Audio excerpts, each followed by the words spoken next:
Σήμερα θα σας δείξουμε την τεχνική ντεκουπάζ με χαρτοπετσέτα σε τετράδιο 17x25. Τα υλικά που θα χρειαστούμε είναι το τετράδιό μας, 25, η χαρτοπετσέτα που έχουμε διαλέξει, ένα σταμπαδόρο, πινέλο, μαλακό για ντεκουπάζ, σαλιδάκι και το γκέσο μας, το αστάρι που θα βάλουμε στο τετράδιο. Στη συνέχεια θα χρησιμοποιήσουμε τη κόλλα για χαρτοπετσέτα.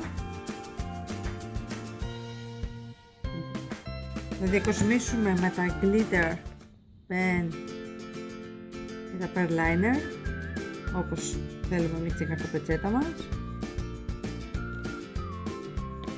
Και στο τέλος θα περάσουμε το βερνίκι. Εδώ έχουμε διαλέξει γυαλιστερό, αλλά μπορούμε και με μάτ και με σατινέ, ό,τι βερνίκι θέλουμε, για να κάνουμε το τελικό φινίρισμα. Στην αρχή περνάμε το γκέσο, είπαμε, για να προστατέψουμε το τετράδιο. Τα χαρτιά μας βάζουμε ένα νάιλον ή ένα άλλο χαρτόνι που έχουμε, για να μην μας λερωθούν. Και ξεκινάμε με το σταμπαδόρο, όλη την επιφάνεια να την περάσουμε, για να κλείσουν οι πόροι και να είναι έτοιμοι για τη διαδικασία του ντεκουπάζ. Καλύψαμε όλη την επιφάνεια με τον γκέσο. Όπως βλέπετε έχουμε προστατέψει τις σελίδες, δεν έχουν λερωθεί από μέσα.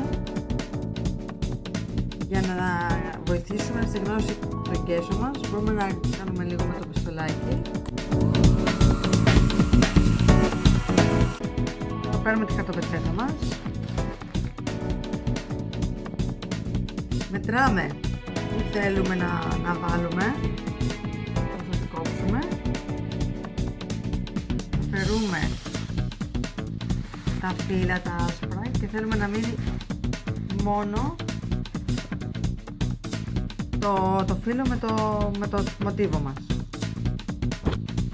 Οπότε θα μετρήσουμε εδώ στο τετράδιό μας, θα κόψουμε με το ψαλίδι, μπορούμε να κόψουμε και με το ψαλίδι και με το χέρι, με το πετσέτα. Εδώ θα το κόψουμε με το ψαλίδι και μετά θα συνεχίσουμε με το χέρι για να ενώσουμε τα λουλούδια μας.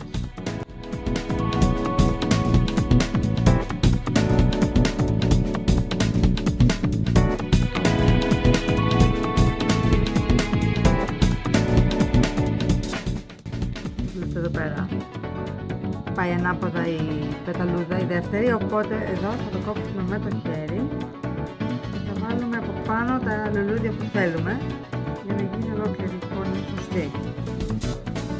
Με το χέρι ενσωματώνονται καλύτερα τα μοτίβα μας.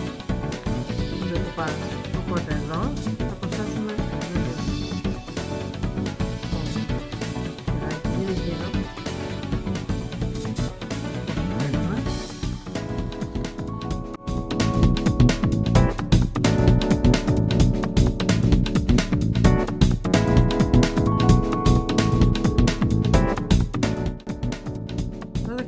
Να κολλήσουμε τη χαρτοπετσέτα.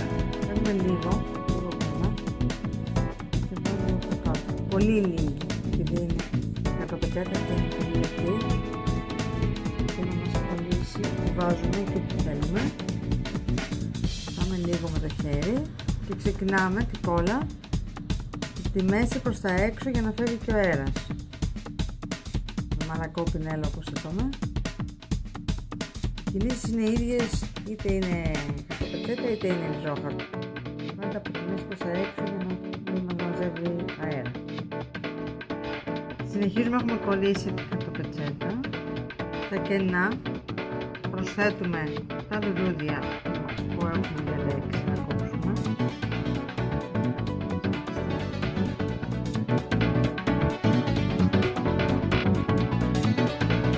Οτιδήποτε άλλο μπορούμε να προσθέσουμε εμείς ό,τι θέλουμε.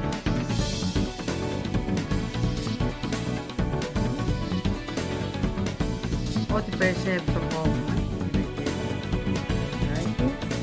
και με το χέρι, γιατί ήδη έχει μαλακό την πετσέτα.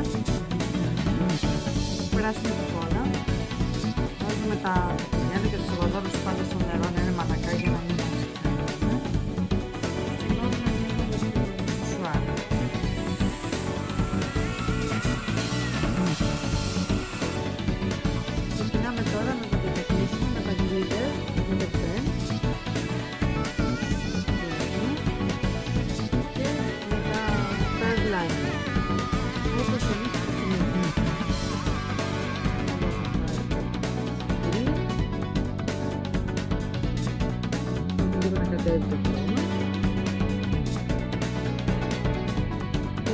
είναι 3D effect, οπότε δεν ζωγραφίζουμε αυτά, απλά τα βάζουμε παδά να αφήσουμε το 3D.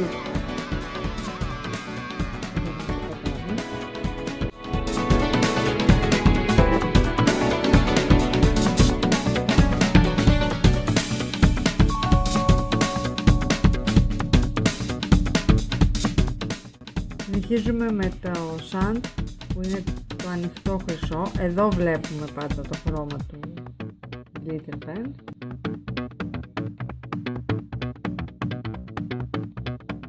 Είναι ένα ανοιχτό χρυσό. Φαίνεται πάρα πολύ ωραίο.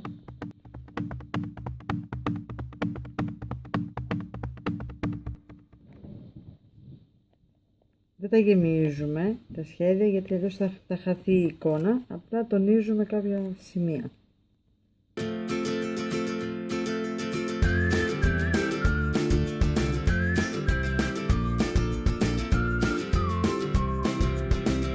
Θα βάλουμε και λίγη πέρλα. Το πέρλα είναι το περλέ, το χρώμα περλέ. Δίνει φως και είναι πολύ ωραίο στα βελίδια, είναι πασινάκι στα βελίδια.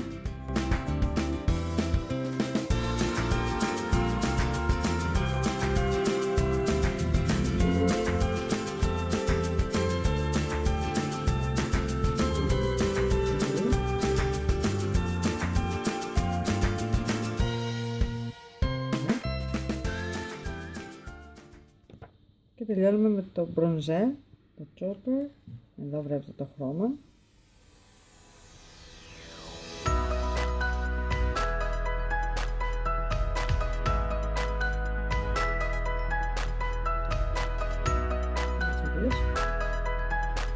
Στεγνώνουμε τα glitter με το πιστολάκι. Θέλει αρκετή ώρα το glitter να στεγνώσει, οπότε το βοηθάμε με το πιστολάκι. Στα glitter pen, όπως είπαμε και πριν, προσέχουμε το χρώμα που διαλέγουμε φαίνεται εδώ στο πλάι. Δεν μας μπερδεύει το ότι είναι μοβ ή και όταν το βάζουμε είναι μοβ. Μόλις στεγνώσει είναι αυτό το χρώμα, είναι το μπρονζέ που έχουμε διαλέξει.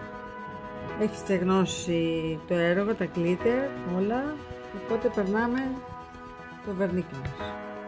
Εδώ θα βάλουμε και αριστερό, αλλά όπως είπαμε μπορούμε να βάλουμε και ματ και σατινέ, ό,τι εμείς επιθυμούμε. Έχουμε απαλά, επειδή έχουμε και τα 3D στοιχεία. Τώρα έχουμε περάσει το βερνίκι μας, το οποίο θα το αφήσουμε να στεγνώσει ή μπορούμε και αυτό με το πιστολάκι να το βοηθήσουμε να στεγνώσει.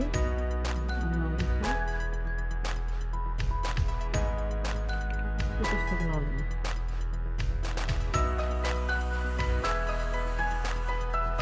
Έχουμε περάσει το βερνί και έχει στεγνώσει. Μπορούμε και δεύτερη φορά να το περάσουμε. Και μόλις τελειώσει όλο το έργο βγάζουμε το νάιλον.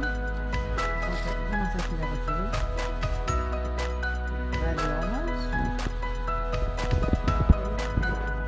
Μπορούμε το ίδιο φυσικά να κάνουμε και στη πίσω πλευρά, αλλά η χρυσή πλευρά είναι έτοιμη.